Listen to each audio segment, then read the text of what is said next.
Yeah. You are rolling whenever you're ready. I think our levels are going to be pretty Test, 1, 2. You sound fabulous. Okay, here we go. Test. Roll music. Let's roll it. Welcome to the Unknown Morning Show. It's the show where we explore radio, Podcasting, TV, gear, gearheads, and making money with a hot mic and other stuff too. This is the Unknown Morning Show. I'm Mandee Montana. And I'm Chuck McKinley. It's kind of interesting, though. You know, we're hanging out at the Chuckle Hut, Mandy's place, everything. The Chuckle Hut? When did you decide to rename it? It was Mandy's Clubhouse. What is Mandy's this? Clubhouse. Okay. Well, we do have some laughs here. We have a good time. We do. We do. We have, bring our radio friends here and we talk about, what's happened in the past and their current endeavors. Jeff Evans with us today. Hi, Jeff. Hi, Chuck. So glad to be here. It's terrific to have you here. And your current position, you're in Nashville right now. Right. At Way FM, contemporary Christian radio, yes? It is, yes. I've been doing that for 11 years now. I was going to say, because I remember when you moved to Cincinnati, and I thought, wow, that's interesting in terms of, because you'd been ops in the building at Town Square for a long time, right? I was, yeah. Can I say, was it over a decade? I was just like a month shy of 20 years. Wow. Okay. So the other thing I would probably say is you've probably been in radio about 40 years at least, right? I think it's 35, yeah. Wow. You look great. I'm angry. Did you start at 5 years old, Jeff? I did start at 15. Okay. Yeah. So were you probably part-timing for Dave Moreland at the old KTYL? I was. Okay. But originally at KTBB is where I started. Really? What were you doing at BB? AM 600, KTBB. I started, a little bit like your story, Mandee. My aunt listened to Mike Edwards in the morning, would call in and play various trivia games with him and win prizes. And they just kind of developed a relationship. Sure. And I showed some interest in radio when I was really young. And she was like, hey, my nephew would love to come up and see the station. And he's like, yeah, come on, have him come up and sit in. And so I sat in with him one morning and of course fell in love. I was just amazed by what's going on behind the mic. Did he let you actually go on the air with him too? Not that morning. No, not that morning. I just sat in the corner and literally watched him in awe. Soaked it in, right? Yeah. So many moving parts that you don't think about, when you're just listening to the radio. People think, well, they just talk. Yeah. And while we do, there's a lot of moving parts. There is. A lot of people think you leave after your 4-hour shift too and you go home, and that's not true. No. I tell you, when John Sims passed last year or a year and a half ago, and we had a couple people come up and, we were going over procedures, and this is how this is how you build a news bit and get it into the system. And you could just kind of see the eyes fog over. And I'd say, look, here's the deal. There's a million parts and a million ways that things can go wrong, but it works. Yeah. And I'd say, you got to trust me. I said, I can screw it up any way that I want, any day of the week. But myself and Jeff Rourke, who's our program director and production guy, one of the first things he said to me when I came back to BB, said, do you have a list on how to do things here? I said, list? Oh God. Yes. I had, yes. And I just said, I work the list daily because I know that if I do that, when I walk in at 9:30, when I walk out at 6:06, things are done. Mm-hmm. I don't have to worry about anything. Yep. So how did so you're in the market, you are at KTBB. Did you go on the air there at all? So not at first. I was just playing spots during Texas Ranger games. You were like me. Yeah. Your job was, okay, don't screw it up. Yeah. That's your job. Yeah, exactly. Did you get to do live IDs or anything? Well, eventually I did some live IDs. I did some weather like once an hour. Yeah. But there was many times don't screw it up, kid. There was many times where literally the only thing I had to do, because there was no, if I worked an overnight shift or something, there was no spots to play, and the shows covered themselves with national spots if you didn't have local spots. And so literally I would hit the legal ID at the top of the hour, and that's all I had to do for the whole hour. I would bring my Nintendo up there and hook it up to the TV, and I would literally play Nintendo all night and hit the legal ID one time. Oh, that's an hour and got paid for it. So I was loving life. But so this is when KTBB was in the Glass Palace down there at the Loop in Biloxi. Okay. Where Feliciano is now? Yes. Mm-hmm. Oh, Yes. on the fourth floor. Right? I think it was third floor, but Third floor? the top floor, whatever the top floor is. Okay. Yes. Yeah. Okay. And then KTYL was down at the other end of the hallway. Yes, I remember. I love that building. I worked part-time there in 90 before I got to have to do full-time gig, and I loved it. Yeah. Yeah. Great building, great facility. So Dave was having an issue with the overnight weekend person not showing up. And like it was a constant turnover, they wouldn't show up. He'd let them go. And so Dave was coming in doing weekend overnights. Yeah, that's never a good thing. No. And so I walked down to his office one day and I said, look, I really don't have much on-air experience. I don't have any music experience. I'm sure I'm horrible on the air, but at least I'll show up. And he said, you start this weekend. Yeah. And that's where it started. And the thing I regret, I was thinking about this on the way over. Dave is such a brilliant program director, as you both know. Yes. Is that I didn't working weekend overnights. I never saw him. I never got to really interact with him that much. Like I didn't get to learn from him. And that's what I regret, because I think Dave is probably maybe the single greatest program director this market has had. And so I hope he hears that, because I've never told him that. And so looking back at the time, I didn't realize that. Of course, I was a young punk kid. Yeah. But looking back on it now, like KTYL sounded so good. When I moved here in '84 from Milwaukee, I remember coming in here and I'm listening to I'm hearing the jingles, the flow. Yeah. I remember hearing Janie Baker, and I remember staring at the radio and going, who's she? Yeah. And and I mean that in the best way, because I'm going, out of market voice. This is right. And everything was, it really, they really, really, really shined. And Dave, Dave reminds me of you in one big thing: no drama. Yeah. I mean, there's no Jeff Evans story. That Jeff Evans. No, Let me tell you what he did to me. And with Dave, I mean, Dave and I, through the years when I was at 99.3, we had one discussion that we had where our voices went up a little bit. I had to do sports talk for 3 days because Brian had strep. So that was a big deal. And I was going to take a couple interviews and repeat them. And Dave said, I really wish you wouldn't do that. And we were talking about the pros and cons. And then he said to me later, he said, well, of course it's your show. And I said, no, it's not. Dave. Yeah. And again, that was educational, because these days, it's like just broadcasting in general. But when I hear somebody, wanting to bag on somebody who does talk or anything like play by play, go, stop. Oh, yeah. You do not know what you're talking about. Yeah. It's just, It's one of the hardest gigs. Absolutely. People don't realize, like, being prepared and having content for that amount of time and not having a gap. And if things fall through, an interview somebody doesn't call, like, they have no idea the amount of stress. And then you have to be spontaneous. Yeah. Yes. I mean, I tell friends that on the Drive at 5 show on BB, I have like 16 parts during the hour, and I'm basically time and temp guy bringing the anchors on and stuff. And it's disarming, because, all of a sudden you can hit, your brain takes a second break. You go to Jamaica and it sounds horrible, but when it works, nobody knows. Right. And that's the best thing. Right. And I think that's the best thing about radio, is when it works in that way. When did you get your first full-time gig? So that happened after I graduated high school. They brought in a satellite show for overnights on KTYL. Oh, wow. Which I didn't know much about it at the time. I can't believe that was a Dave Moreland decision. I'm sure it was a management decision to save money. Sure.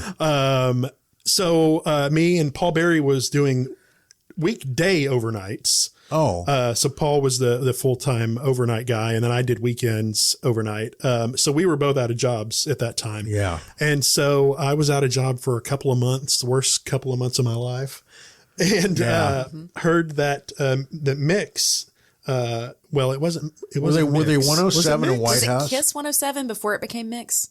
I believe it was. I feel like I've heard that history before. Weren't they Was Kiss? Randy Ritchie was there? He was. Charlie O was Charlie just leaving, Yeah. and Michael Storm was being promoted to PD. Okay. So I was there for Randy's last week. Okay. Yeah. And then I think they changed it. We changed it to Mix, right around that same time. Okay, so was it Storm, you, Mick, Yes. Joey, and Joey came at one point. because the lineup was loaded. I mean, I used to sit there, and because you had all these guys, you had all you guys in the lineup, and Storm's programming, but Mick did music.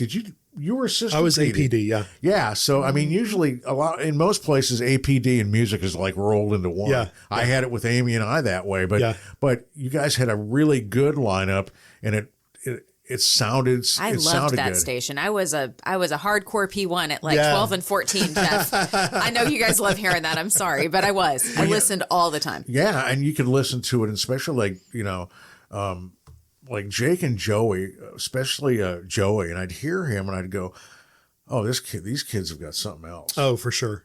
For sure. Well, they grew up, in Dallas and worked with Craddock, and I mean, they learned from the best. So they were at the top of their game when they were here, for sure. You're on. Is it Kiss or Mix? Well, it's Mix at this point. Yeah. Okay, so it's Mix. Again, as a man of a certain age, I can lose my thoughts easily. So you're on Mix. You're in the building. Things develop. You're there. They hired me for night. Larry Kent hired me to do evenings, 7 to midnight. And then eventually I got moved to middays and did middays for most of my time there, I think. So what happened? How did the Cincinnati connection happen? Was there something? Did you see something? I think you're missing a big chunk of time where he was doing KTYL back when it was, what'd y'all call it? It was 80s, 90s, and today it was so much fun. It was Mix 93.1. It was Mix 93.1. Oh, okay. Yeah, because there was a big transition there where Mix was on 107, and then they flipped it. But it was the transition only in calls and numbers, right? I mean, it's the same. Didn't the staff just switch over? No. Okay. Says the person who was listening. I wasn't working there, but I was listening, and I was like, what are you doing to my radio station? Yes. So I left, and the timeline is so fuzzy here because I can't remember what years we're talking here. But so I was APD under Storm, and I wanted to get a program director gig. Yeah. And so they kind of told me that if I wanted to go that path, they had acquired K2IL, that I needed to move over to K2IL if I wanted to eventually become PD. Sure. After Dave Moreland left, they hired another guy, but they were like, we're going to groom you to be PD. And sure enough, the guy they hired ended up being an alcoholic and never showed up for work. And that's not a good game plan. Like he was there maybe 2 months and they gave me the PD job, which, programming K2YL, it was still an AC station, heritage station, coming in, trying to fill the shoes of Dave Moreland. Like I was not qualified for that at all. But you took a deep breath and just did it, right? Yeah. I love the station. That's where I got my first, on air, exposure with music. And so it always has a soft spot in my heart. So, took that over and managed to pretty much run that in the ground. And no, you didn't. You evolved it and it sounded awesome. Well, it took on, so it went, gosh, let me back up. Because Jammin' Oldies. Yeah. Oh. That was on what? It was on 93.1. 93. Okay. It was. So, and it was not, it was not its finest moment. You didn't like Jammin' Oldies? Not as much as I liked it whenever you guys were doing 80s, 90s, and Didn't Jammin' Oldies repeat too much? It was a lot of YMCA. It was a lot of disco, but I'll tell you, it was my fun? favorite format. Yeah? It was so fun. Oh, yeah. I like an oldie station, but the thing that's always perplexed me about oldie stations generally is, here's our 300 songs, we're going to run them into the ground. For sure. Yeah. I mean, if somebody gave me, now I'd say in the old days a stack of records, but a 4 gig hard drive with about a couple 4,000 songs, I'd be like, yes, I'll put it together. Yeah. But you had to, when you were made PD, I'm sure you sat there and said to yourself, I kind of think this is what I would do to the station, right? Oh, for sure. Yeah, and you get that, and that's your vision. Isn't that a great thing when that happens? No, it is, but it's a lot. The Dave Moreland rule, not don't mess it up. And but you come in with your own ideas, and you think, well, this is how it should be done, and you don't take into account the person before you had years more experience than you did, and did it that way for a reason. Sure. And the market was different too. By the time Dave left K2YL, the market was completely different. And so, KTYL just wasn't what it used to be. you know? And we had players like Mix, and we had KNUE that was still, a huge powerhouse in the 90s. Yeah. So we ended up flipping it to Jammin' Oldies. It was that for maybe 3 or 4 years. And then we decided to blow that up, and we went all Christmas right after that. You remember that? Yeah, it was like 2001. I remember because I listened. Yeah. I was like, what are they doing? Yeah. This is different. It was a good way to stunt because it was around the holidays. And so we went all Christmas and natural. And then came out of that with Mix 93.1, which was formatted just like KDMX in Dallas, Mix 102.9. They had a lot of influence in that. We had the same voice guy. We had the same jingles, everything. Okay. Your liners were great. They were so much fun. They were so clever. I can't remember one off the top of my head, but I remember I would listen to the radio and I would hear it and be like, no, that was good. Yeah. Yeah, that was fun. I did love the 80s. We did totally 80s weekends. Yes, they were fun. Oh, okay. And I do remember that. That was so fun. Yeah. I remember back in those days, of course, the KNUE days for me, it was like totally immersed in that because this was such an active market, like for concerts and things. Yeah. So it was just very, very, very, very active. I mean, the fact that you remember all of that. Well, you've got to remember how old I was then. Yeah. I wasn't working full time at this time. I was young. I was a kid, and I loved radio. I mean, I was recording people's shows on cassette tapes and playing them back and listening to them and making my own mixtapes. I mean, that's what I did in my spare time. I didn't have like 4 side hustles and a full-time gig like I do now. Things were a little bit different, but it's interesting that I remember it, but I think I remember it because I was attracted to it. I didn't know that I wanted to be in that career at the time. Okay. Sure. Like I didn't have a vision for that, but I always had a love for it. You were definitely a P1, so thank you for that. I was listening, probably taking notes at some point. But we all do, it's like when I was younger, my formative years, I would tape like Chicago stations at night, Minneapolis stations during the day when I'd tape them, and then I'd go back and break them down to where I could just have air checks to listen to. Yeah. Which I learned of probably within 4 or 5 years of being in radio that the only thing you can do is you. Yeah. Right. You open your mouth and talk. I mean, because I was never the person that could listen to Howard Stern and be Howard Stern. Yeah. And I never was ever comfortable making any of that commentary. I always thought the best thing, in fact, my thing would be is on music stations, play the music. Yeah. Oh yeah. Absolutely. I always wanted the stations to sound like a major market station. I didn't care that we were in Tyler, Texas, market number 140, 150, whatever we were at the time. Yeah. And I wanted it to sound like a major market station. Sure. And so for me, a major market station was Dallas. I mean, I listened to all the Dallas stations. Some of them you could even pick up here on a good day. And so, back in the day, KTYL, when Dave was there, it sounded a lot like KVIL. Yeah. And we when we went to Mix, we formatted it after KDMX. When we were Kiss 107 there for a while, it was after 106.1 Kiss FM in Dallas. And I wanted the same voice guys. I wanted the same jingles. We even had some of the same jocks voice tracking for us from Dallas, Yeah. That's great when you get a deal like that. Yeah. We had Lisa Thomas doing middays on Mix. She's so good. And she's so good. I can't believe she's not doing this anymore, but, and she cared, like, even though she was in Dallas and had her plate full, she was APD at Mix in Dallas. Wow. Like, she put in so much effort into voice tracking Tyler.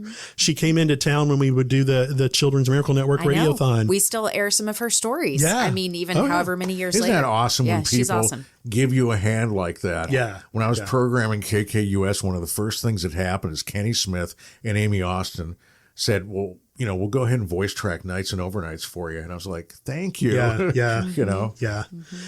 Yeah. It's, just someone that just loves the industry so much. And her name, her thing was, look, my name is on this. I'm not going to just phone it in. Sure. This is a reflection of me. And so I appreciated that so much. So.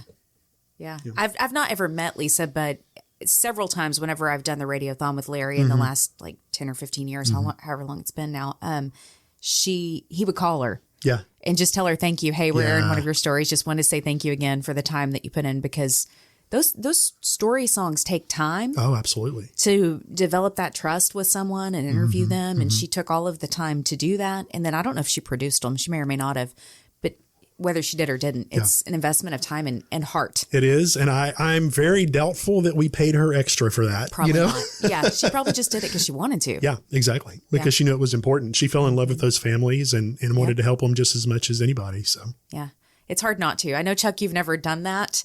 That you've never done the radiothon. No. And you've heard me talk about it, but it's like, I mean, I've been gone now from Mix 93.1 for, 6 years now, I think. But I've gone back every year and done it because... Well, it's something you believe in. It's something I believe in. Sure. I know it's helpful to Larry. You've done it, so you know that like doing that by yourself is next to impossible. That's a bear, yeah. Yeah, and so, I mean, I told him I'd show up until he told me I couldn't. Yeah, yeah.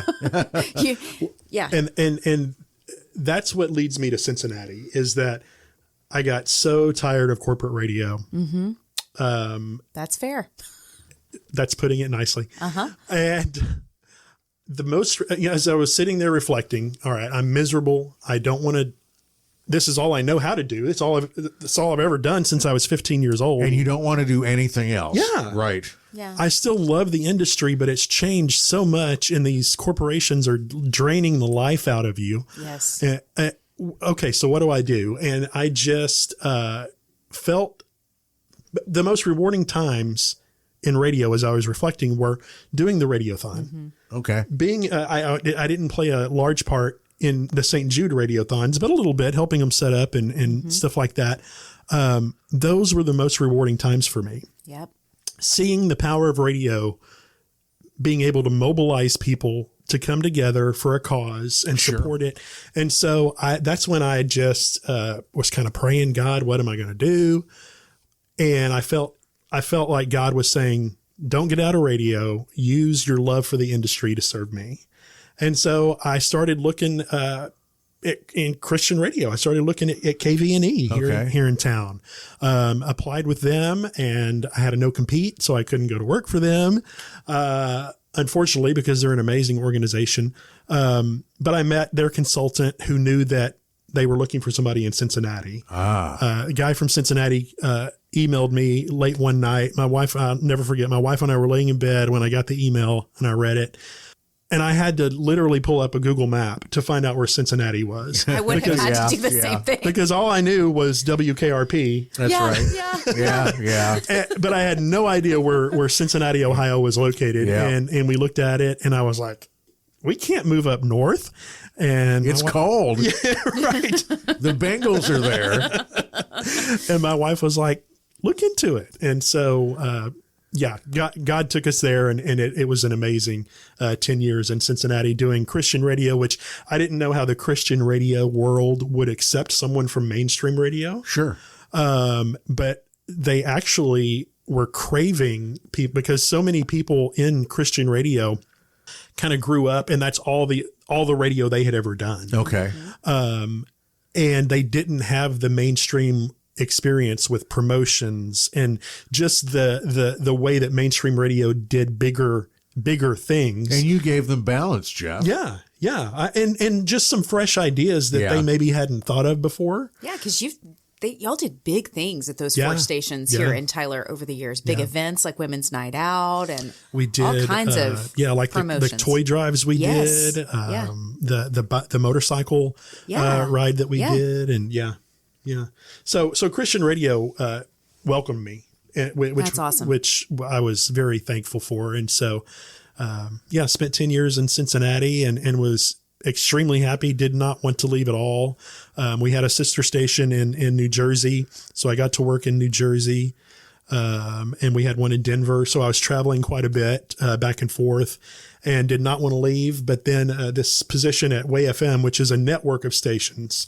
How many? We have 50 some stations in 12 states. So are you the ops guy for all of these? So I'm the program director for all of them. For all of them. Yes. Wow, Jeff! Congrats. That's huge. Thank you. It's quite an honor to be in charge of that many stations. But that position came open. I didn't even want to like I said, I was happy in Cincinnati. I didn't want to leave, but I had several people call me and say, you really need to look into this. And so I did. And again, God just opened the doors. Sure. And we were able to move back a little bit further south and to Nashville, being closer to family here in East Texas. We're only about 9 hours away now, as opposed to 14 or 15 in Cincinnati. So it just made sense.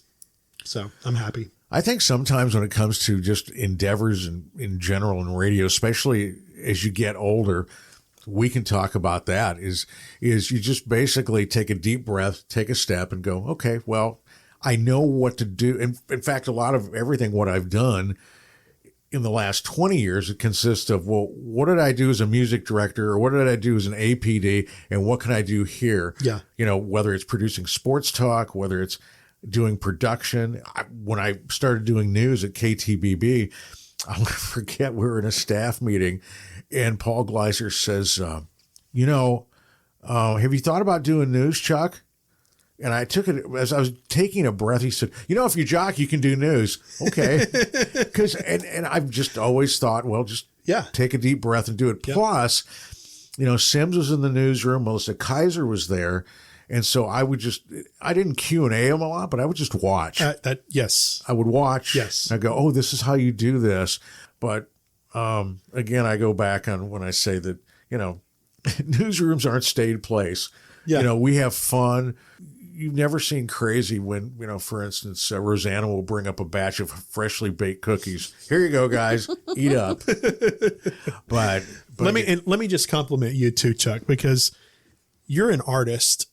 It may not say that on your resume, but let me tell you, when you and Amy were programming, it was such a relief for Amy to know that Chuck was in charge of the music and that it was spot on. Like, she didn't have to worry about the music on KNUE. Well, we had it set up, Jeff, to where, and I'm sure you've had situations where you've had an APD in your career where you trust them, you know them. Yeah, you have to. And with Amy, we had it set up because she did all the promotions, and I didn't really care about it.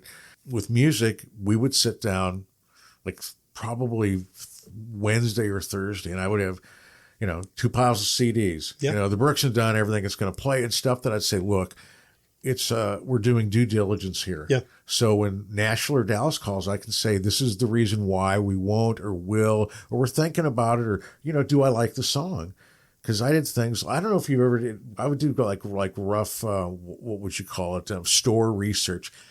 I would send our latest list to, oh gosh, it was Hastings. There was Hastings. There was a Camelot music in the mall at one time. There was place on Judson Road in Longview and Athens. Yeah. And essentially, and I'd send a worksheet to, God, I was really kind of bend it a little bit.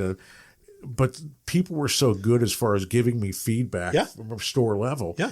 And I would say, it doesn't have to be exact. I was just looking for trends. Right. And then I'd have staff do requests. I did that too because, we were consulted and I wanted to be able to say, this is the reason why. I always felt that consultants sometimes got a bad rap because they consulted almost from a defensive posture, like, well, I don't think if the guys know, or who's ever in charge doesn't know what they're doing, I'll put them in the safest position. And that's that. Yeah, exactly. And it's like, no. But you knew what you were doing. Yeah. I mean, and there were things like with the music, to pull it back a little so I don't rattle all over the place here. Yeah. Amy and I had it set up to where we knew exactly what we wanted to do. And when it worked, I could sit there and listen to the station and go, this, click, click, click, things fell into place, and when I programmed KKUS, that's exactly what I wanted for that place. It was different because half the day was syndicated and half the day wasn't. I was like, this is ridiculous. Right. Let's blow the syndication out. Let's roll our own. And one of the big things is I said, I don't want it to sound hillbilly. Yep. I don't want it to where the liner guy comes on and goes, 1041 The Ranch, and you hear him in a spittoon or something.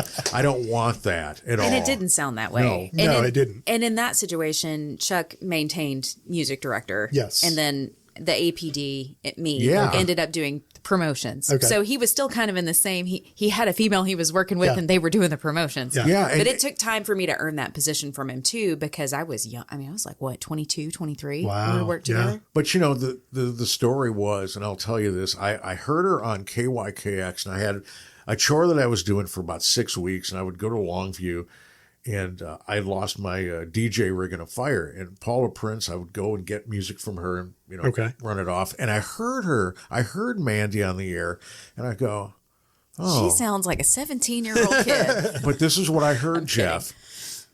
Call letters in, call letters out. And I thought, okay, somebody taught her something and she listened. Yeah. Yeah. And I thought, so when we needed somebody. I had printed worksheets. Not unlike you. Yes. Oh, when we would have coffee together a couple of years ago, I would have, swear to God, topic list. For our coffee conversation that was not recorded. This is why I was like, why aren't we doing this on a podcast? And I would say something like, oh, let me get some more Steel Peddler and we'll talk about it. That's such a kind compliment to Chuck, Jeff. And Thanks. It's so true. He truly is an artist. And it was awesome to watch him, not have a 300 song list on an oldie station, but weave it in. And every 6 months he would like massage it and change it up. I mean, there's certain things that you're always going to play. You're always going to play Coal Miner's Daughter, right? Right. Yep. On a classic station. But he would move the other elements around, and it was really brilliant. I love. And now you're doing that there. just like you described with news and on the website. I mean, it's all the same thing. You know how you want it to sound, you know how you want it to look, and you constantly tweak it and make it work. And we have stories to format. Yeah. But the other thing is you go, well, what is the big story? Well, for 2 weeks, it's been hurricanes. Yeah. And so you have hurricanes, but then it's, what are the variations? The hurricane is coming. It's happened. Rescue efforts, government funding. Is there any stupid political stuff happening? And how do you sit there and weigh that? Yeah. I think the one that really got to me was when Uvalde happened. Okay. It was just because, then it's heartbreaking. I'll never forget that because, it's school shooting in Uvalde. Well, okay. And then it was, 2 teachers, 19 kids. And you just go, oh, man. And so it was like 3-4 days of you're going through that as far as breaking out the stories in different tones. I had a discussion with somebody in-house about 2-3 weeks ago, and they're still releasing tapes and audio from that. And there was an article about it. It was up, and somebody said on the web on our state stories, oh, what are you doing? Because once a day I go through them, and essentially you rank the stories to where everything sits. And I said, as far as I'm concerned, Uvalde's number one until it isn't. Yeah, absolutely. In my mind. So are you on the air, by the way, at Way FM? I do. When we have our fundraisers, I am on the air then, but not on a daily basis. Do you miss being on the air daily? I do miss it tremendously. It was, but I miss it back in the day. Like, I don't think I would enjoy it today because it's just different. And even in contemporary Christian radio, well, is it still different? no, I'm sorry. Not in contemporary Christian. I'm talking mainstream. Mainstream. It is different. Yes, for sure. It's different. And being on, when I first got hired in Cincinnati, they hired me for afternoons and to be a PD. And then shortly after 2 or 3 months in, we were like, we've got so much work to do. Like because you can only do so much in either position. You can't do it to its full extent. Sure. And so we decided to pull me off the air, and I haven't really been on the air since. And as a new PD, boy, I mean, when I was at the ranch, it took about 6 months, I think, for me until I went, okay, I own the place. I mean, and I don't mean it that, but till I could sit down. Rosie and I went on vacation. I came back and said, okay, this is what we've got. Because I had like a 90-day shot in my head where it was like, okay, I want to get things converted to where we're not on a network, and then we just go from there. Then, things get established, like, these are voice, who gets what, whether it's on air or voice track. And I had like a couple of text files, like one was all of our public service stuff, one was our stationality stuff, and then rough clocks, like, kind of say stuff here, but, just get stuff in. And I'd always say too that, get stuff in, but you can be personal. Oh, absolutely. You can do this. And that's the great thing about everybody is about a classic country station. Tom Perriman was maybe 84, 85 at the time. You were 23. I was in my 48. And so we're playing the same music, but it's all from different viewpoints. Sure. Mm-hmm. And I was, my thing too was, at the time it was, let's play things from the 90s. Let's play Coal Miner's Daughter. We're going to play Brooks and Dunn. Mm-hmm. When I left there in 10, I think we were just starting to play some Tim McGraw, Martina McBride. Okay. And I still would hold forth if I was there today. I was still going to do this, instead of this. And maybe even play some of the newer stuff. It just depends. I'm not a big fan of bro country, so I kind of, And it's like, I was listening while I was in town this week to the ranch. Yeah. And they highlight Texas country. And I'm like, people aren't coming to the ranch for Texas country. Yeah. Why are we doing this? Well, they had the thing where it was Big D and Bubba. Oh, yeah. And it was it was insane because their morning producer, that little blankety blank, when they Are you talking about Patrick? Huh? Big D and Bubba's morning producer, Patrick? That's his name. Well, I don't care what his name is. If you're going to give him credit, I think you should give him credit. Because it was the thing where, he goes. That's what I'm saying. He goes on social media. I remember. And makes it sound like oh my gosh. He stirred people up. Big D and Bubba are going to be working at McDonald's to, They've lost their job. There were a couple people in the KTBB building were firmly convinced that they were based in Tyler. And I said, no, they're in Nashville, which is a credit to them. Right. Yes. It takes a lot of work to make it sound like that. Yes. It does, yeah. And so, but I don't know. It was an interesting situation. And I'm sad. I don't listen to the ranch much anymore because it has evolved. Mm-hmm. That's me putting it nicely, I think. Mm-hmm. But, their stations have evolved so much, Jeff. They don't have the manpower. Oh, sure. Over there that they did. When Chuck and I were there, I think we had 2 to 4 people per station in that building. You guys were down to 1 person already, which I was astonished at how you guys were doing it across the street. But now, they're down to, I stopped by there the other day to visit with Karina. Okay. And they have 2 programmers in the building, both on the Hispanic station. Okay. Wow. Yeah. That's it. Well, Charlie O was the last guy in the building. He was, yeah. And he was recently, let go. Alpha's they've really changed the game. And so I don't know that anybody's paying attention. No, they're not. To the programming on the ranch is what I'm saying. And to circle back to you, it sounds like as great as you are on the air, maybe that your gifting is more the strategy and the ops and how to craft the whole sound of the station. That's what I really love. Yeah. That's what I love to do. But, you've got, whatever you do, if you sit there and say, okay, we're classic country, you play it. Yeah. Don't play Texas country. No. Just. Well, and then on the flip side, I was listening to KNUE. They also highlighted a Texas country and Red Dirt song, and they played Mark Chestnut. And I'm like, that's not what Texas country is. It's not Red Dirt. No. No. I like Mark Chestnut, but those 2 things are not the same. Yeah. There was a station in Canton a number of years ago where Bob Malden hooked me up to the owner and said, you should talk to him. I was between, I remember this. Between gigs. And so essentially it was maybe programming, maybe consulting. Essentially I didn't, but I gave him a couple pages and I said, the problem is your classic country and your staff is playing Texas country. Classic. And they're not, you can't sit there and go on and say what you are and not do it. Yeah. Your audience is going to be confused or just, they won't want to listen to you. Yeah. And plus, this is just my opinion on Texas country.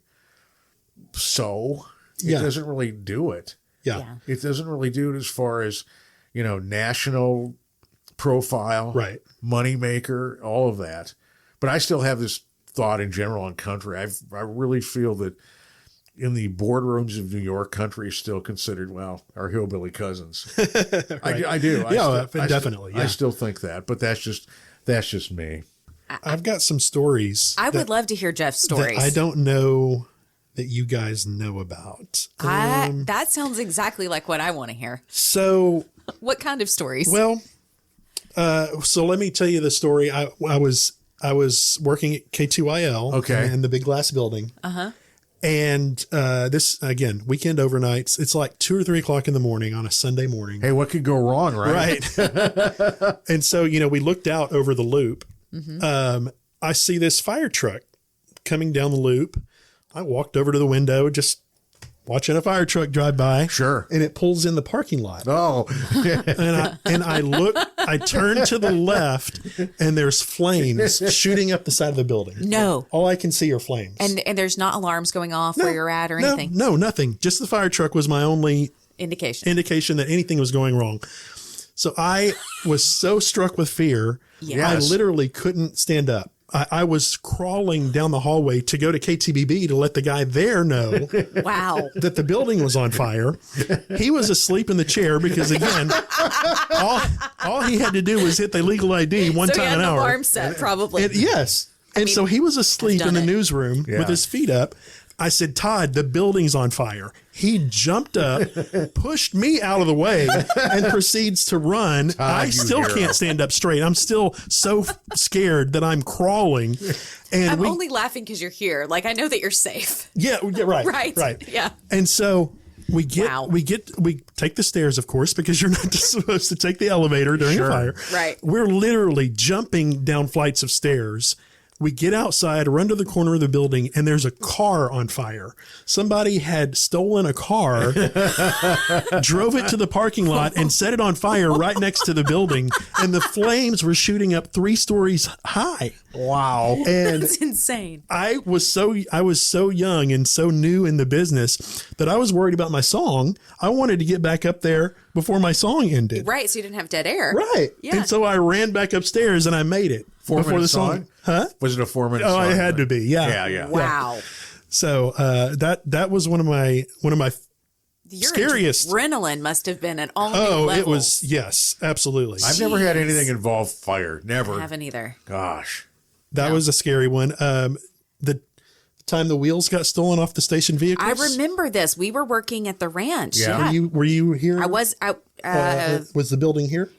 No, we were downtown, but we remembered your wheels getting stolen off of. Yeah, the KWKX van got stolen once too. I need to ask somebody about that story. But yeah, your wheels got stolen off all your vehicles. All the vehicles. I was doing mornings. Yeah. And I think we were all here early in the morning.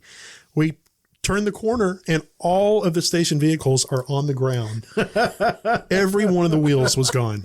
And we were like, what in the world? And about a month later, I got a call from the Sulphur Springs Police Department and they caught the guy. And we got 3 of the 4 vehicle wheels back. Wow. Yeah, they caught him. Do we know why he stole them? I mean, just to they make were some money? just to resell them. And Sulphur Springs Crime Syndicate strikes. They were just sitting there. Well, they were custom wheels, so they were worth some money. That. Yeah, Johnny Lathrop had when he came on board as general manager, got us custom wheels for all the vans. So. Custom wheels. That's unlike management stuff. Well, it was traded Johnny out. dressed some things up when he first came to town. He really did. Can you improve our snack machines, perhaps? I think he did. He has guitars hanging on. Have you been in there? You've been in there. I was in there. I was in there when I interviewed for a prod position. I saw his wall of barbecue sauce. Yeah. Oh yeah, I like barbecue, but come on, dude. Signed guitars hanging all over the walls and signed posters, and I mean it's a fun place to walk into, which I don't know that it was quite that fun before Johnny got there. No, it was a very sterile environment. Yeah, it was like a doctor's office. Yeah, so I'm sure you've got more fun stories from that era because I feel like when you guys were owned by Gap, a lot of fun stuff happened. Man, like it was just more radio family friendly. Like owners at that period of time, from what I've heard from like Larry when he was in the building there before, things evolved and it was a little less corporate for a short period of time, I guess is what I'm trying to say. Yeah, it very much was. I loved when we were owned by Gap. It very much felt like that. Yeah. And then Gap sold to Town Square. And it was fine for a little while. It was fine for a little while. And, they had a very big digital push and they were upfront about it. They were like, look, radio is going digital. We're going to be on the front edge of this, and they have been for the most part, but I think at the expense of, live and local radio and caring about the product is kind of taking a back seat. My last straw. Mm-hmm. I was curious because I've never had the opportunity to ask you this. You walked in today and I reminded you, we worked together for like 2 hours. Yeah. I mean, you were leaving whenever I got hired there. And I was very sad that I thought you had like 2 weeks and I think you ended up taking vacation or using your vacation. But I was hoping to learn from Jeff Evans. Yeah. And you got me logged into Next Gen, which was super helpful. That's probably the last thing I ever did in that building. It probably is. So thank you. So I can't believe we didn't cross paths I know. Sooner. So the kind of the writing on the wall for me getting out of that building was, so we had to write blogs for the website. Oh. I don't know if we had to do like 2 or 3 a day or, and if we didn't, we got in trouble. 2 or 3 a day? Yeah. 2 a day. Yeah. It was 10 a week, 2 a day. Yeah. Mm-hmm.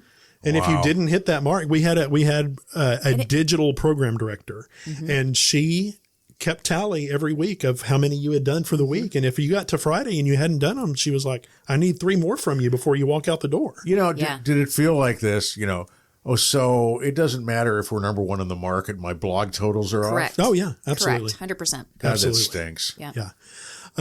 And so we had to come up with these ideas for doing 2 or 3 blogs a day. Like you run out of things to talk about. Mm-hmm. And the digital program director's job was to help brainstorm ideas. Mm-hmm. And so she got the push down from corporate for me to do a blog about the best restrooms in East Texas. The nicest bathrooms in East Texas. Yeah. And she and I drove around and I had to go into the men's restrooms and take pictures of the restroom. The blog is still up. If you search for it on Google, it's best bathrooms in Tyler, I think is. Wow. I had to go in with a camera with my phone, I guess, back in the day. I still used phones for taking cameras, taking pictures. I had to go into a men's restroom check with taking pictures. That's so inappropriate. So then you say, excuse me, sir, I have a blog. I need you to finish up. Luckily, I don't think I ever ran into another person in the bathroom. Oh, man. But then I had to write like a critique of the bathroom, why this bathroom is so nice. And the next time you have to pee when you're on I-20, stop at this bathroom because it's really nice. You can eat off the floor. I mean, Buc-ee's does have clean restrooms, and I'm pretty sure that's what you're talking that's about. Legit. That's completely legit. Because Buc-ee's wasn't probably around. I don't know if they were around at that point. I remember the first time I went to their restrooms because I'd heard about it, and I walked in there, and I remember telling Rosanna, it's bigger than our house. Yeah. I mean, the restrooms are bigger. Yeah. Then it's, and now it's like. They're cleaner than my house, too. Yeah. Yeah. I mean, if I'm being really honest, I have cats. You have that, and is there a barbecue sandwich laying around here with my name on it? So anyway, that was when that. But I do get it. When that became more important than programming a radio station, it's like, I'm out. Yeah, I had a similar. So I was there for 6 years. That was becoming more of the push, and I was getting continually frustrated by it. In part too, because I had developed my on-air talents while I was there. I got better. Mm-hmm. And so because they had opportunities in other markets for me to voice track, I had increased my compensation by tracking in other markets. Nice. Yes. Until they didn't see the value in that. I mean, they were paying me very little versus what it would cost them to have a full-time person in that market, right? Small percentage. So they couldn't see the value there. It was still more important, even though I was doing like 5 and 6 different shows a day. Mm-hmm. They still needed me to do 2 posts a day. Oh, right. For my home station. You can't let the digital go. Yeah. And I couldn't wrap my brain around like, okay, you have somebody that's gifted in this area. Why not expand that gift and take advantage of that and let somebody else who is more gifted and talented at writing write more. Right. Like, to me, that's better leadership of saying, let me see the assets that I have and actually work with that. And I tried to ask that question. I didn't do it very well when corporate was in town. And I was just like, why is it a cookie cutter thing? I mean, I'm bringing something different to the table than the third chair person on the morning show in Jersey. Sure. It makes sense to me that she would write 2 blog posts a day. Right. She's part of a 3-person team. Right. I'm doing 6 shows for you a day. And they were like, I think it was Bill. was like, do you want to write more? That was his snarky response was, oh, so you want to write more? Right. And I was like, I sure the look on my face spoke for me. And then from then on, it was like they were ready for me to leave. Yeah. And that person probably had never been on the air a day in their life. Well, no, he's a CEO of a company. So yeah, he's never done an on-air shift. Yeah. Probably a lawyer. Yeah. And I can respect his job. I realize he has a different job. Oh yeah, he's got numbers he's got to hit, and sure, and I understand they have people to answer to. I just felt like there are different ways to run an organization where you actually let the people on the local level lead, right? The people that are there, and see if that's something that can be developed and maybe make you more money. Mm-hmm. But they just had a way, and it was very much a Clear Channel like mentality of we're going to do it this way, and if that doesn't work, then I guess we'll blow it up and just write blogs. I don't know. But it was, I feel you. Some of the things that we were asked to write, it was like, this is just clickbait. Exactly. They just want your eyes on those ads on the pages. Exactly. So, and I care too much about what's coming out of the speakers. Yeah, absolutely. And like where I'm at now at Way FM, of course, digital is huge, and we see the value in that. And our jocks do videos, and they do all the stuff, but it's not a push down. Mm-hmm. Like they want to do it because they see that it helps their shows, it helps the organization. Mm-hmm. They see the value in it. It's not a push down, and so they want to do it. Yeah. Because they see the value in it. Yeah. It's not just about do it or else. Clickbait. Yeah, exactly. And so there's buy-in, and so that makes the product better because the blogs they're writing or the videos they're doing are better because they actually want to be doing them. Well, I mean, whatever level we're working at, Jeff, belief is everything, Mm-hmm. I mean, if you sit there and, you tell yourself, you know what, there's 50 stations, I'm your quarterback, I'm going to do the best job possible. Mm-hmm. Hey, man, there's a lot of power just believing in that. Sure. And it's like, you in what you're doing now. all the various things that I'm doing. Exactly. Because why? You believe in them. Yeah, I do. I believe in this too. Like, as silly as that might sound, people told me for years, when I got off the air, they were like, you're too talented. You need to be doing something with your voice. Why aren't you doing a podcast? Mm-hmm. I'm like, what do you want me to talk about? Right. Like I was 7 seconds between Ed Sheeran and Bruno Mars for the last 6 years. You don't understand. Like transitioning from 7 seconds of a witty comment to But you were great at that. Thank you. No, she really was. She could sit there and do calls, do a quick review on a Bond movie, and do the promo the website and hit the post. She was terrific at that. Yeah. Thank you, Chuck. But it is a different skill set than talking to you and Jeff for 45 minutes. Mm-hmm. Oh, absolutely. I mean, it transitions, but it's just different. And so when people were like, you should do a podcast, I was like, I don't know what to talk about. Right. I mean, I've talked about pop culture for 20 years. That's what I've done on the air. But I mean, do I have thoughts about other things? Well, yes. Right. But let's narrow those down when the world has been my oyster in between songs forever. So, well, and you got to find your passion. Your passion is not pop culture. No. Your passion is helping people. Thank you. That's helping women. And so when you find that passion, like you can talk about it all day. So, yeah. And I am passionate about broadcast talent. Sure. I have such a respect. Well, I told you I used to record people's shows on cassette tapes and still have them somewhere. So I have a deep appreciation and respect for it. It's such a talent. It's such a different, unique skill set. And I don't think people really understand what happens behind the scenes. Like you were saying earlier, I was talking with someone about it this week, actually. And I was like, when I did my shows, like, especially when I was doing that many, it was like working a giant jigsaw puzzle, like a big worksheet, because I knew like, right now we've got maybe 6 baseball teams left. We're working towards the World Series. So if there was a game on, I knew what it was and who was playing, and I could use that content on all the shows. Right. So I had that piece, but then I had to go to the individual news stations' websites in each of those markets to see what was actually happening locally there. Well, because you took the time to do that. Some voice trackers won't do that. They'll just... Well, I was being paid to do that, so I took it seriously. Yeah, but isn't there something like almost soul sucking when you hear something on the air and they're doing just call letters in, call letters out, and that's it. Oh, yeah. Phoning in, it's, Yeah.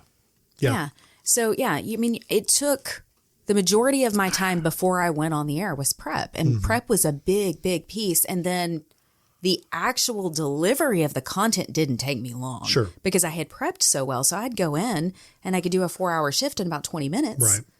you know. But you prepped well. But it's because I had she showed me her prepped sheets and I was like, oh, wow. Yeah. She had I had worksheets basically. Mapped out. Yeah. So that I could move content around because, of course, promotions would run for 6 weeks. So I'd have the same thing, but have to do it differently. Sure. Move it around to a different time slot. So it wasn't the exact same time every day. Right.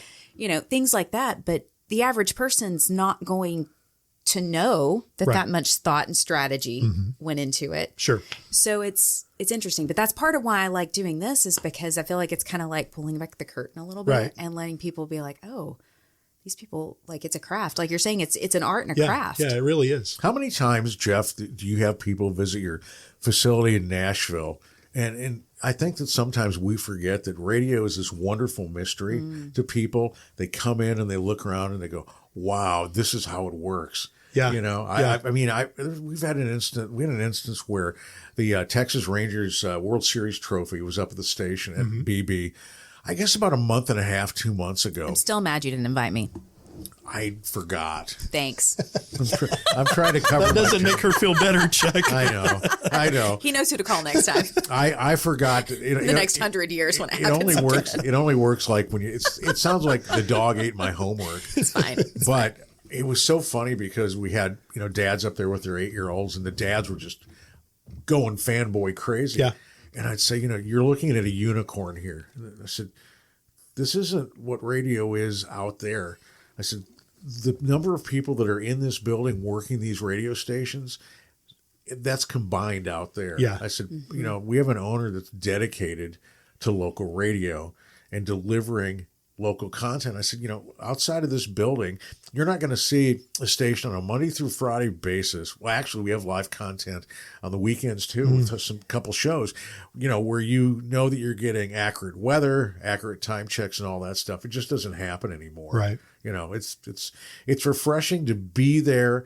I was telling Mr. Gleiser one day, I walk in the door every day and take a deep breath and go, well, here we go for another day. Yeah. Because, I'm in an age where it's, who knows? It's how long it will last. So I appreciate every day. And you do too. Yeah. It's a blast. I tell people all the time, I don't feel like I've worked a day in my life. Oh yeah. It's been too fun. It's too fun. And that's what I tell my kids, find something you love, something that you enjoy doing and that serves your purpose. And you'll never feel like you're just earning a paycheck. No kidding. It's like I told Rosanna, thank God, baby, you weren't into somebody that was into the law. I'd been toast a long time ago.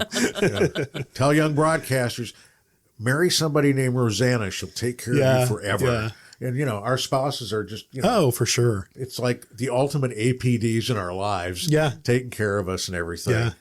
So how long have you been away from him? About a year? Just over a year. Yeah. How's things settling in for you? Good. It's been a little bit more difficult than our move to Cincinnati because we had our boys that played travel baseball. Ooh. And so we had built-in families that kind of came around us because of sports. Yes. Moving to Nashville, both of our boys are out of the house now. And so we're empty nesters. And so we don't have that built-in community. So it's been a little bit tougher to meet people. But I can connect you to some really cool people, actually. I have friends in Nashville. Let me know. I will. I didn't realize you were there until today, but I will. I'll connect you. I've got a few people, J.R. Schumann that used to work. Okay. Yes. Because JR's was serious, right? He was. He's no longer with Sirius. What's he doing now? I thought he was in New York. Yeah, he was for a while. I don't know what happened, but he's probably been away from Sirius XM for 2 years now. Okay. He's promoting a band called the Nicotine Dolls. He's doing some stuff with the Von Erichs. Okay. I saw that with the movie. Yeah. Yeah. What was the movie called? I can't now. It's escaped me. The Claw? The Iron Claw? The Iron Claw. Thank you. The kid he was from the promoting Bear. it. Okay. Yeah. Jeremy Allen White? Yeah. From The Bear. But Trapper John is up there. Yes. And I got to see Trapper John at JR's house. And so. Wonderful man. Yeah. Yeah, for sure. So, okay, there's 50 stations in the chain? Around 50. Yeah. So do you have to visit each and every one? How much contact do you have? We have operations people in each market. And so I talk with them. It's it's a network that's broadcast out of our Nashville building, but there's, several times an hour that they can run local liners, local things like that. And so those local operations people manage all that to make their local signal sound, as local as possible. Okay. We have several in Florida that just got impacted by the hurricane. So we had to make sure that they had, content specific for that market for the hurricane. It's different running, I bet. Having to think like I can't run a fall, a sweeper talking about fall because in Florida, it doesn't feel like fall. Yeah, you can't run a thing talking about the snow when it's not snowing in Florida. And I wonder if you have like a whiteboard that you have your stations kind of broke out in maybe regions or something, reminding you of things. We did the whiteboard in our office. Well, Mandee set up a whiteboard when we were at KKUS, and we would break down promotions like a year and a half in advance. Yeah, you got to map it out for sure. I'm curious to know who else you're still connected to. From radio. Do you stay in touch? I mean, you stay in touch with Lisa, which we still need to have Lisa come in and visit with us. Lisa's got some great stories. Yeah, I probably talk to Lisa more than anybody. Yeah. We try to get together. I normally come into town about once a year at Christmas, and we try to get together and have a big lunch with Johnny Lathrop and Lucky and Jason Bailey, who did sales for us, and Jason's Gunny Moore. And, we just have a little town square reunion. I'll invite you. Thank you. I would this love year. to come. Yeah, absolutely. So, maybe once a year, but I talk to Lisa, every 2 or 3 months and just kind of get caught up and relive old times and have fun. That's the fraternity, right? Yeah, for sure. For sure. It's a special one here in East Texas. I'm honored to be included in so much of it because I've heard so many great stories about you over the years. Sorry that we didn't get a chance to work together more. I can't believe and like Chuck, I remember listening to you on KYKX. Oh, you did? And for sure. Well, thank you. And knowing that we needed you in the building over here. That's really kind. But at the time, there's no way we were going to hire anybody. So never reached out to you. But always that's so kind, Jeff. Saw Thank the you talent, for that. saw the talent in you, and knew that you would go far. And at the time, Jeff, she was doing like 20 hours of production work for them. I'm sure. Yeah. And that's one of the things in house when I was at the PD. I told Bob Malden, I said, have a listen. She's doing production, which is a big deal because then we don't have to, deal with that in terms of teaching that. So we get her in here, and then it happened. And well, when you've got a friend at school. Which I did. I was friends with all the nerdy guys. And so they had like pirated versions of software. Okay. And they all knew how to operate all the file sharing programs like Napster and BearShare and LimeWire and all of it. So then I knew how to. So I was downloading music, which I'm not really proud of, but we all did it at the time. And then my buddy Dustin, who's now like a music producer, it's what he does for studios. He worked in Nashville for a while. I think he's in California now. But he pirated Cool Edit 2.0. Oh, wow. And gave it to me. And so I was like clipping like songs together, like Foo Fighters' Monkey Wrench and Green Day something. Yeah. And it sounded terrible. Yeah. But I was starting to play with it and I understood production. So by the time I walked in the door at KYKX to just board op games, I had an understanding of how the software works. Sure. And they were still using a DOS version. Oh, wow. Of software. And so I was like, was that German? Yes, it was. And I looked at Gary Mason and I was like, I got a Windows version. And he was like, do you really? And I was like, yeah, you want me to bring it up? And so he like put the pirated version on the computer long enough to look at it. Okay. And then of course they actually purchased the correct software and licensing for it. But I mean, I introduced it to him. Wow. As the part-timer. And so they were willing to let me learn and make mistakes and work with me. Yeah, that's important. It was. And I was terrible on the air. I mean, I didn't have a good delivery, but I practiced. I had people who were willing to let me mimic them and really work with me. And I don't think that there are a lot of entry level positions now that do that. Not in mainstream radio. I was curious to know if you have that opportunity or if people have that opportunity in Christian radio. I would say more so definitely than mainstream radio. There are colleges, especially Christian colleges, that have radio stations and they have great programs. That's good to know. The organization, Christian Music Broadcasters that we are all members of, they have a thing called CMBU, which is for college students coming up that want to do Christian broadcasting. And so, I would say there's a pretty good farm system That's awesome. in Christian radio at least. That's terrific. And a lot of Christian stations are still live and local, because it is, I mean, we're truly serving people, and you can't serve somebody well if you're not in the market. Because it's fundraising essentially, right? There's a lot of fundraising. There's a lot of fundraising. Yeah, a lot of listener support. Yeah. And so without having local talent and people that are like actually going to church together, probably in part two, like you've got to see that service in action. Yeah, in action. Yeah, you do. That makes sense. That's awesome. So, yeah, I mean, I'm excited about the future of Christian radio, especially. You know, a lot of people say radio is dying, and, you know, maybe it is slowly. I feel like news talk and Christian stations are probably going to be the lone survivors for a while. But I think it also depends on who's the operator. Sure. You know, I tell, you know, every once in a while I'll have somebody young say, you know, how do I do this or how do I get in? I said, well, whatever market you're looking at, look for individual family operators. Yeah. You know, it's not a guarantee, but at least, you know, you can give them a call, and you're not having to call New York or something, or podcast. Well, and you're going to be able to learn to do the music yourself and not have a playlist, you know, sent to you by email every day of here's what you're going to play. You can actually pick the music and develop that art form, you know, that you want. So. I mean, and there's like you said, there's an art to sitting there, and you have all the pieces out there, and then, okay, let's make it into a radio station. Yeah. You know, how do I want the sound to, you know, okay, I am playing Loretta Lynn country, but I want to get new people in the seats. I want to keep them there. And how do I make this country entity as wide-based as possible? Yeah. You know, and I'm sure, you know, with contemporary Christian, it's that too. You know, it's still getting people in the seats, getting them to listen to your advertising, which translates into ad dollars. Really, that's it, right? Yeah.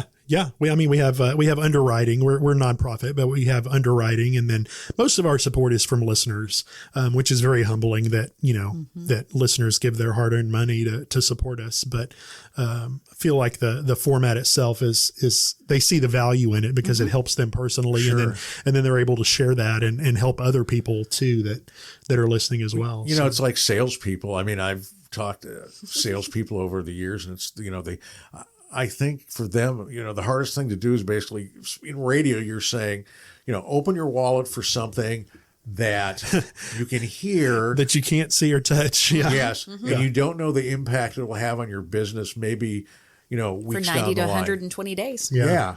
Exactly. Yeah. I've listened to every one of the podcasts so far since Kenny told me about it. My gosh. Thank you so much. It just kept jogging memories of all. I mean, just thinking about. Y'all had, go ahead. Sorry. No, I have a question for you, but I'm going to write it down so don't forget. Okay. Can I ask you, Chuck? Yeah. If my memory serves me correct, about back in the day when KNUE went to 12 in a row. Yes. Now, am I wrong in remembering that Larry Kent somehow found out that KYKX was going to go to 10 in a row and called you and Amy and said, we got to go 12 in a row to beat them to the punch? I'm not so sure about that. That I don't know. But the one thing that happened, it was instituted in the fall book, right? And I said, no, you can't do 12 in a row, because what's going to happen is you're going to sit there because of commercial content. Yeah. It's going to squeeze your last quarter hours. And what happened is in November, December, things were squeezed so much. You would go 12, one song. And I said, what's going to happen is you're going to educate your listeners to tune out for about 20 minutes. Yeah. It's going to hurt your quarter hour maintenance. And that's exactly what happened. I said, go with 8 to where you play 7. There's an option song. And then, you know, you can maybe do 3 and then 2. Yeah. And so it was something that Amy and I were against. You know, the 12 in a row is fine, and it's the sexy thing. But to us, you know, if you're playing commercials and getting everything in, you know, it's something to where it's not practical. Now, if you don't want to play commercials, great. Fine. That'll never happen. If you want to play 6 minutes of commercials an hour. But we like getting paid, so commercials are kind of important. And you know how it is, especially November, December, where everybody's out there. Sold out. You know, it's like you're sold out. You're going, well, you know, we're going to play, you know, 16 minutes this hour, or add an extra break or something. So I've always been just be balanced. Right. Just be balanced. It's to me, Joe Listener or Jane Listener isn't going to sit there and say, wow, 12 in a row. They're going to go, that's my favorite song. Right. There you go. That's it. That's my, you know, it's like when we would in-house, Amy and I would talk to weekenders if they were playing requests or if somebody was doing the request, I would say, okay, here's the deal. Okay, you can play Junior Brown. That's cool and groovy, but make sure Garth and Reba is on either side. Yeah. That's it, you know. Exactly. But that's what I loved about Amy as a program director. She would put things concisely in her own style. Yeah. And, you know, people understood it. It worked well. Yeah. It worked really, really well. You guys were the dream team for sure. We had a good time there. It was so interesting though, because my all-time favorite place was when I did Sports Talk at 99.3. God, we had fun there. Yeah. I mean, it was awesome. Yeah. Every day it felt like we're, you know, let's do this in New York. And we had like 2 shares. I would sit in Dave's office and I go, why are we getting beat by KMU? Is the radio gods angry at us? Yeah. What did we do wrong? Because the salespeople, you know, they would sell the Blaze and that's it. They did not care what we did. But you didn't have any promotional support. I mean, when that station launched, there were no TV commercials. Sure. There were no billboards. There was no like guerrilla marketing campaign where you guys were everywhere. Do you know what I mean? Like people didn't know you were there. They didn't know where to look for you. And the other problem is, you know, we had Sports Talk with Reed Kerr. Also, we were running Dennis Miller, and Dennis was a hybrid of kind of, you know, he would do sports commentary and he'd do social, you know, commentary too. And that worked well. But I forgot. Oh yeah. Roger Gray did mornings. It was kind of like, okay, if why not do total sports talk? And there was a time where when we got the Dallas Cowboys and the thought in-house, a couple of us broached the question, well, why don't we just go total sports talk? Yeah. Because ESPN was on 1490 in Gladewater, you know, with Paul. And we thought, well, let's just make a pitch for it, get ESPN East Texas. Yeah. It explains itself. Yeah. You don't have to explain Jack. Mike and Mike was still in the morning. It would work great.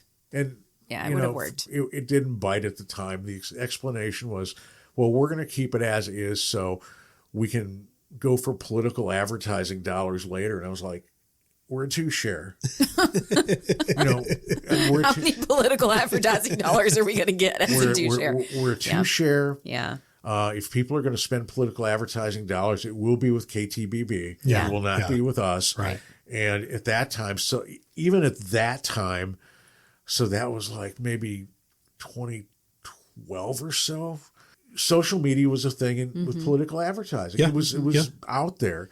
I mean, I understood that. Me. So, but yeah, 99.3 was the funnest time I ever had in radio. Yeah. You know, and sometimes it's funny because radio is a funny animal, Jeff, where sometimes you can work the big juggernaut where you're doing the 20 shares and maybe probably not having fun. Oh, for sure. You know, when I was at BB KNUE, it was kind of like we'd roll in, blast our 20 share, and there'd be what's next. Yeah. And sometimes it would kind of take a toll on you where it's like, yeah, but let's celebrate, you know? Yeah. It's, you know, one of the things we did at KKUS, you know, my whole feeling was win, lose, or draw, work hard, do our jobs.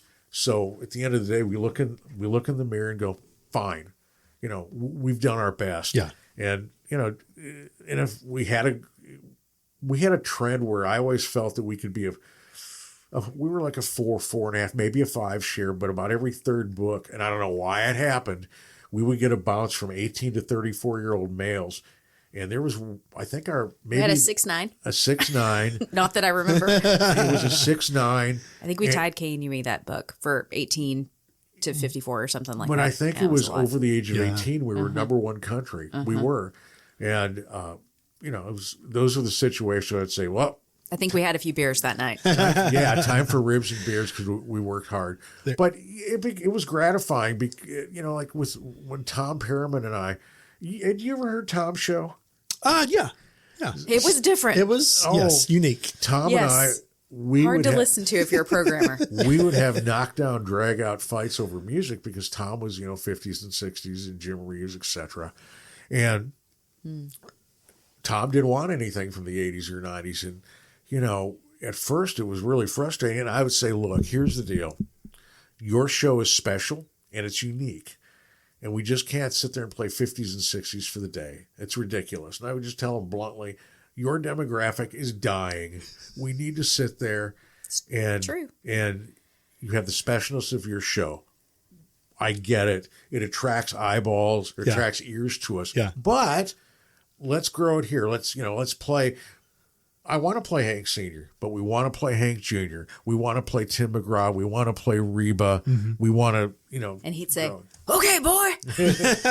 I was 48 and he called me boy. I loved it. That was awesome. I love it. And that's probably my biggest regret professionally. I had these ideas in mind that I was going to put in like a bluegrass rotation. And I wanted to, I was thinking, gosh, when I think about seriously I was going to do something on Thursdays and Fridays where like from 8:30 to 9 leading into Tom's show. And I thought it's a natural is to have Don open the phones and people could do like garage sales and stuff. It would have made sense. Totally would have made sense. I mean, and maybe, Don probably wouldn't have been too thrilled with it. No. At all.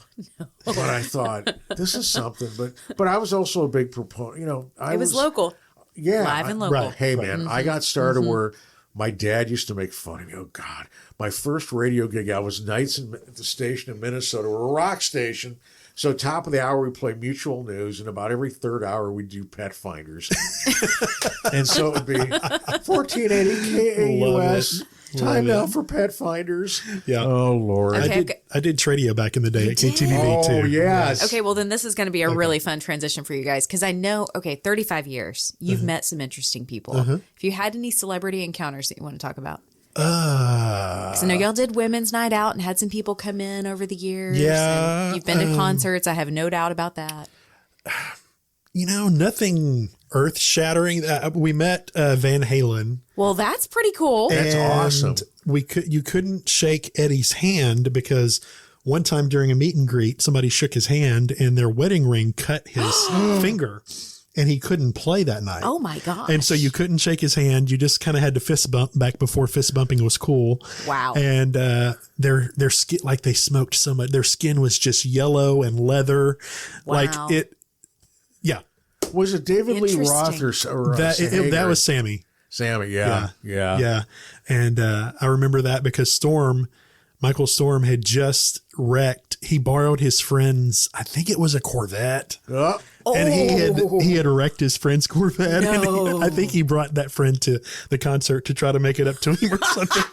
I don't remember the whole story. I don't know Storm well, but from the stories I've heard, that kind of tracks. Yeah, that's radio trade stuff. Yeah, sure. He was another great programmer that at the time, again, you don't realize it, but looking back on the promotions we did, I know you love the Dead Person in the Envelope and just all the various things we did. Like he was a great programmer. Oh yeah. So, and I remember the first time that Mix beat KNUE in the ratings, like that was our only desire was to beat KNUE. We were in the same building. We were friends. We loved Chuck and Amy and Gary and all the crew, but we wanted to beat you guys. But y'all were like the Yankees at the time, right? You want Exactly. to take them down. And we finally did it. I have a story about that.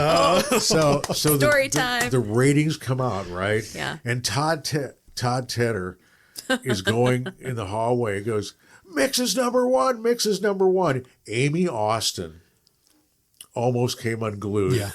I thought Amy was going to find him and pound him into submission. Yeah. and I'm not kidding. I was so uncomfortable because I was doing middays on Mix and Amy was doing middays on KNUE. We're like 2 doors down from each other. And like, I avoided her because I wanted to be happy, but I also felt very bad for her. Yeah. And I remember Larry Kent took that book and they went up like behind closed doors to figure out what happened. Like, how did this happen? Because we were like the stepchild. I mean, back in the day, we didn't even have a station vehicle. Like, they didn't put any real care into Mix at the time. No. Yeah. Michael Storm made that whole thing happen creatively. And so, they took the book up and like, we're trying to analyze it and figure out what happened. We had a ratings period. It was right before I left in 97. I'll never forget. I was subbing for afternoons. The book comes out. And again, we're pulling in 20 shares, and I think maybe Amy was on baby leave too. Maybe it was 96. She goes, "Oh, babe, we lost 7 points." And I go, "We had a 13." And I was like, well, okay. I mean, but one of the things about you've seen Ratings Diaries. Isn't the most terrifying thing ever is your career gets judged on what is written down. I don't know. I mean, when I was over at KKUS, and everybody had, KYKX, everybody had a bad book one day or one ratings period. So we had to sit there and, look at it and decide what can we do to improve or not improve. The only thing I thought is, well, don't play news, but why? Why sit, always been a big fan of trends, which is, okay, we had a bad book. Well, what's the next book going to be like? Yeah. And if the third book, well, okay. Well, I don't know. You make adjustments. Yeah. Yeah, you make adjustments. But the problem is that information is so old. By the time you get it. Now I'm living the life of getting weekly ratings, which is like you can make adjustments and see if it's making an impact. Yeah. So that's pretty cool. Weekly ratings, that is something else. Yeah. How does that now? It's still through Nielsen? It's Nielsen. Yeah. PPM. Wow. So, yeah, it's different than nobody writes anything down with those things, right? Right. Yeah. No. Supposedly they're even developing a watch instead of like the beeper type of monitor. It's going to be like it blows my mind that this technology wasn't developed 20 years ago. Oh, I know it.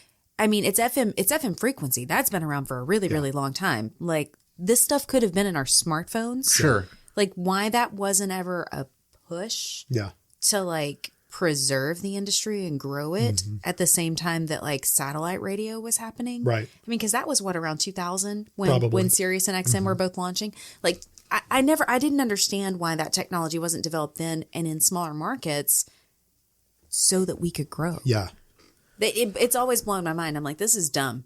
There's money there somewhere. Somebody's blocking it. Yes. I don't know what it is, but somebody's blocked it with a big pile of cash. But you have it. It's like probably 35 years ago, and I'm taking a broad guess here. Like remember stereo on AM. Yeah. And the only thing that I think that was probably supposedly advantageous with that is I said during storm situations you didn't have it to where the lightning would static, but or the other example would be VCRs and Betamax. I mean, really, nobody could agree on anything, so one just died, and that's how it is. But when I got started in radio, I mean, FM was not firmly back in the late 70s was still not a player in terms of it was pretty much like a garbage frequency. Yeah. Beautiful music, which my first station, rock and roll on the AM, the FM was beautiful music, and that was it. And I think it was in 1980 the station went country for like 20 years in this town of 26,000. This 100,000 watt stick ruled the region, until people caught up. But I tend to think that with the naysayers on radio, I think it's not. I hope it evolves. I hope so too. I would like to see that happen. I just think that, when I hear, I also think with the money involved, it may be harder for, single operators to get involved. Right. It's a lot less expensive to do a podcast. Oh, sure. Yeah. I mean, I think podcasting is still in its infancy, really. Yeah. I mean, it's hard to break through in the podcast world. Oh, totally. But it's definitely growing. Consistency is the key, from what I understand. Yeah. Like a lot of people don't ever get to 10 episodes. But they don't understand all the moving parts. Like we were talking about with radio, there's a lot of moving parts in this too. But the big part is like planning and knowing what your content is going to be weeks out. Sure. I mean, or months out, depending on how often you release content. But that's another thing. Like, how often are you going to release content and how long is it going to be? And you need to be somewhat consistent with that and then consistent with your topics. And just the average person doesn't think about those things when they go, I'm going to start a podcast. Yeah. Just talk about random stuff. When we were in the start of this, we talked about length and said, half hour would be good. we haven't even got close to it. Everybody's like, 90 minutes, 2 hours. There's too many stories. Yeah, and I think that, It's good, we're talking about maybe in the future, what happens when we get to a point where we've talked to all of our friends. Who do we call? Do we continue to call? Well, maybe go, okay. We know Kenny's got more stories, Yeah. so we could have Kenny back for We sure. have Kenny back, but maybe go, well, what about calling somebody a classic jock that I grew up with? Oh, yeah. Don Yeah. Bluth, True Yeah, Don Bluth. yeah. He was in Minneapolis when I was a kid. He was a San Francisco legend. He's retired now. Well, he got pushed. Interview him, or maybe interview celebrities. Could it happen? I don't know. We try. We might need a few more listeners before they agree. We need to grow a little bit before we call. Who'd you say? I was going to say Oldman. Gary Oldman. Yeah. I I think we got to bring our reach up just a little bit before he's going to take our call. Well, he seems affable, I mean, yes. a nice man. Yeah, but we got to get through his agent. That's why they have them. Yeah, that's true. Okay. I mean, do you have Gary Oldman's cell phone number? No, I do not. Okay. Well, like if you the did, I could see that It's happening. like the CD you used to get, Chuck, that they wanted you to play their song and they were a little local Yeah. person from Gilmer and they wanted to Yes. be on KNUE. Just lay it in there. This is my phone number. This is my card. I mean, once upon a time, it was Casey Musgrave sending us a yodeling CD, and she Yeah. did manage to break through, I think. Oh, that's another story. Yes. No? Yeah. Do you want to tell it? About Miranda Lambert. Go for it. So, Miranda Lambert was on, what was the country? Nashville Star. Nashville Star.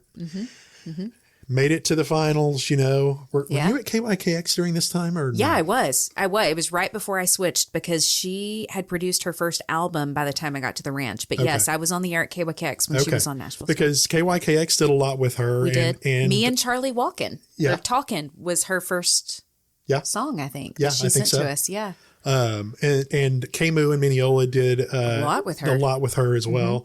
And so when she made it big on this show, and she was coming to do the hometown concert, and she was doing it in Lindale at the football stadium. Yeah. And our operations manager at KNUE did not want to have anything. He was like, Miranda Lambert's not going to amount to anything.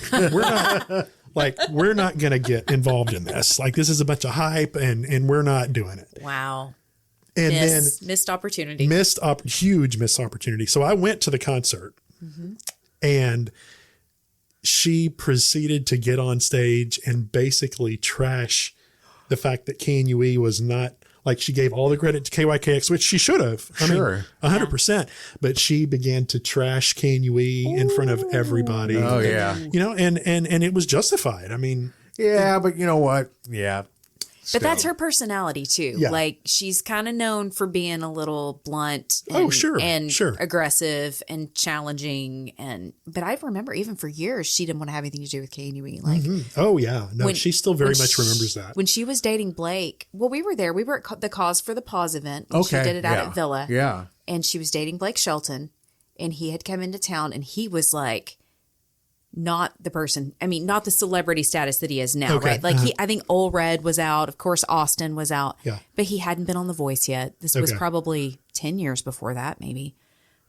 He was so kind. I went up and spoke to Miranda and just said, hey, congratulations on all your success. Glad to see you. She was like, Blake's looking for you. I was like, excuse me?